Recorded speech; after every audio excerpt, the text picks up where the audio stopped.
जय हिंद दोस्तों, कैसे हैं आप लोग। स्वागत है आपका अपने YouTube channel current affairs by Kapil में। तो दोस्तों आज हम आ चुके हैं जीके जीएस की एक और नई वीडियो में। तो दोस्तों आज हम बात करने वाले हैं जीके जीएस के टॉप 20 क्वेश्चनों की।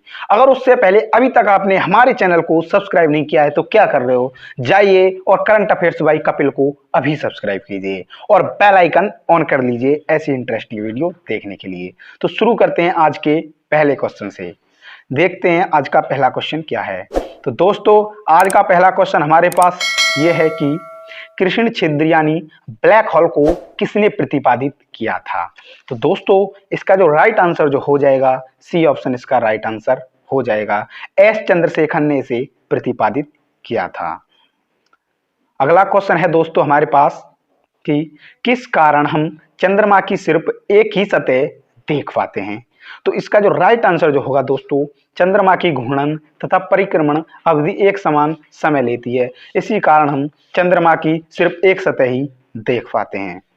अगला क्वेश्चन है दोस्तों कि निम्न में से कौन सी चट्टान अवसादी चट्टान नहीं है। तो दोस्तों इसका जो राइट आंसर होगा वो बी ऑप्शन इसका राइट हो जाएगा। स्लेट अवसादी चट्टान नहीं है। अगला क्वेश्चन है हमारे पास कि किस चट्टान का निर्माण पृथ्वी के आंतरिक भाग में अत्यधिक ऊष्मा एवं दबाव के कारण हुआ है। हाँ, यही क्वेश्चन है कि किस चट्टान का निर्माण पृथ्वी के आंतरिक भाग में अत्यधिक ऊष्मा एवं दबाव के कारण हुआ है। तो इसका जो आंसर है वो है सी ऑप्शन बिल्कुल राइट आंसर हो जाएगा। रूपांतरित के कारण इसका कारण है जो कि इसका ऊष्मा एवं दबाव के कारण हुआ है, तो रूपांतरित है इसका राइट आंसर। अगला है दोस्तों बलुआ पत्थर का कायांतरित रूप है, यानी बलुआ पत्थर का कायांतरित रूप है। ए ऑप्शन नीस है, सिस्ट या ग्रेफाइट है। तो दोस्तों इसमें इसका कोई भी आंसर नहीं है, यानी डी ऑप्शन इसका राइट आंसर हो जाएगा।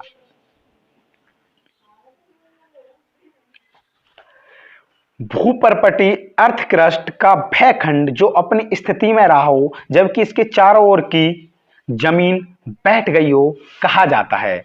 यानी भूपर्पटी अर्थ क्रस्ट का वह खंड जो अपनी स्थिति में पहले रहा हो जबकि इसके चारों ओर की जमीन मतलब बैठ गई हो, जम गई हो, नीचे धसक गई हो, क्या कहते हैं। तो दोस्तों इसका जो राइट आंसर ए ऑप्शन हो जाएगा, इसे हम होस्ट कहते हैं। दोस्तों ए ऑप्शन बिल्कुल राइट आंसर हो जाएगा। अगला है भ्रंश घाटी का निर्माण, भ्रंश घाटी के निर्माण का कारण है, यानी भ्रंश घाटी किसके कारण हुई थी। तो इसका जो राइट आंसर हो जाएगा वो हो जाएगा बी ऑप्शन, भूपर्पटी के कारण इसका निर्माण हुआ था।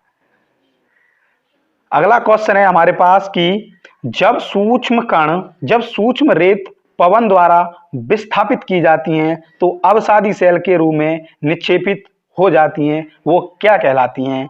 तो वो कहलाती हैं लोएस कहलाती हैं। ए ऑप्शन बिल्कुल राइट आंसर हो जाएगा। अगला क्वेश्चन है कि डोल क्रम क्या है। डोल क्रम क्या है।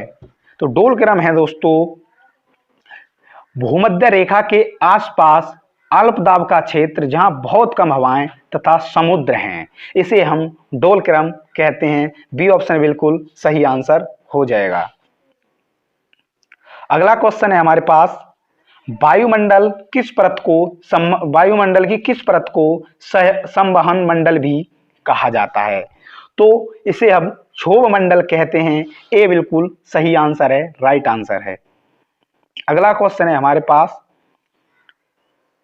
अल्पस पर्वत के उत्तरी भाग में बहने वाली उष्ण शुष्क हवाओं को कहते हैं। तो इसे हम कहते हैं फान, इसका राइट आंसर हो जाएगा। इसे हम फान कहते हैं। अल्प्स पर्वत के उत्तरी भाग में चलने वाली हवाओं को फान कहते हैं। बी बिल्कुल सही हो जाएगा।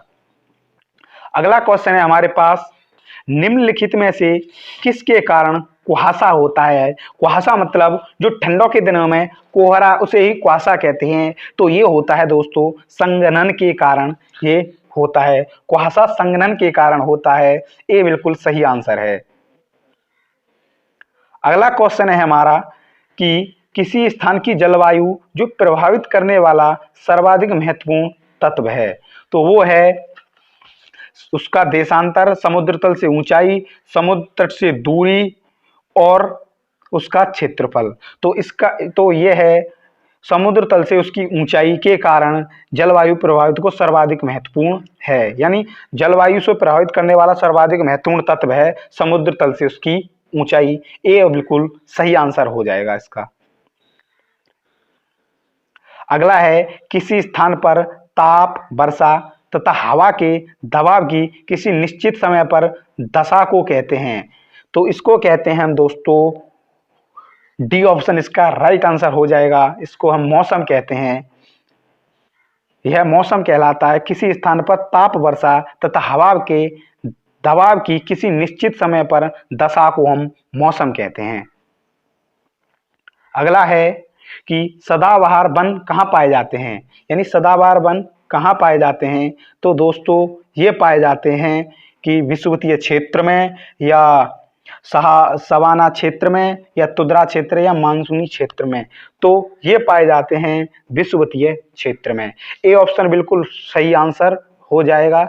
ए ऑप्शन बिल्कुल सही आंसर हो जाएगा। अगला है कि वेनेजुएला के घास के मोड़ा क्या कहलाते हैं, यानी मोड क्या कहलाते हैं, क्या कहते हैं उन्हें हम, तो इसका जो राइट आंसर हो जाएगा वो हो जाएगा लानोज। इन्हें हम लानोज कहते हैं। बी बिल्कुल सही आंसर है। अगला है हमारे पास कि किस देश के चरगाहा को वेल्ड कहा जाता है, तो इसका जो राइट आंसर हो जाएगा वो हो जाएगा दक्षिण अफ्रीका। दक्षिण अफ्रीका के चरगाहा को वेल्ड कहा जाता है।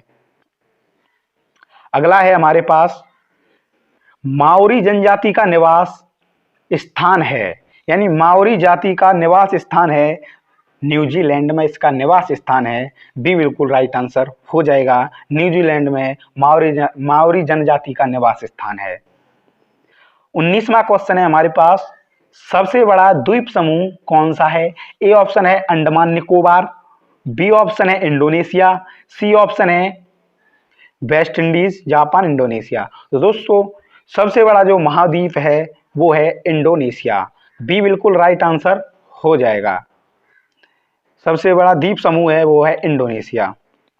महाद्वीप नहीं, सॉरी, द्वीप समूह गुजरात था, वो इंडोनेशिया इसका सही आंसर है। अगला लास्ट क्वेश्चन है 20वां क्वेश्चन है, जोहान्सबर्ग निम्न में से किसके लिए प्रसिद्ध है, तो वो है सोने की खान के लिए प्रसिद्ध है। डी ऑप्शन बिल्कुल राइट आंसर हो जाएगा। तो दोस्तों आई होप आपको वीडियो पसंद आई होगी। अगर आपको वीडियो पसंद आई है तो वीडियो को लाइक कीजिए, शेयर कीजिए, कमेंट कीजिए, और चैनल पर नए हो तो चैनल को कर लीजिए सब्सक्राइब करके बेल आइकन ऑन कर लीजिए, ताकि ऐसी इंटरेस्टिंग वीडियो को मजा ले पाएँ। तो अगली वीडियो के लिए, तब तक के लिए बाय बाय।